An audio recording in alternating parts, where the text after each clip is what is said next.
د نوخار مانکی شریف په کټی خیل ګراوند کې د حج محمد شهید کرکټ ټورنمنټ په نوم د کرکټ مقابله تابع شوې وه چې پکې د نوخار څلېرویشت ټیمونو برخه واخیستې وه.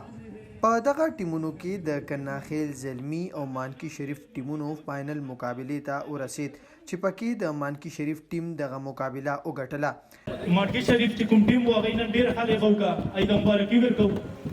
د فاینل لوبې مشر میلمه د پاکستان د دفاع وزیر پرویز خټک و. نوموړی په خپل خطاب کې د لوبغاړو لپاره د نوي ګراوند اعلان هم وکړه. او زه اوس د خپل طرف نه 1 لک روپۍ اعلان کوم. تاسو خپلو کې کینئ چې فرست ټیم تصور کوئ، سیکنډ تصور کوئ. لوبې ته د نوخار د بېلابېلو سیمو په سلګونو تماشایان راغلي وو.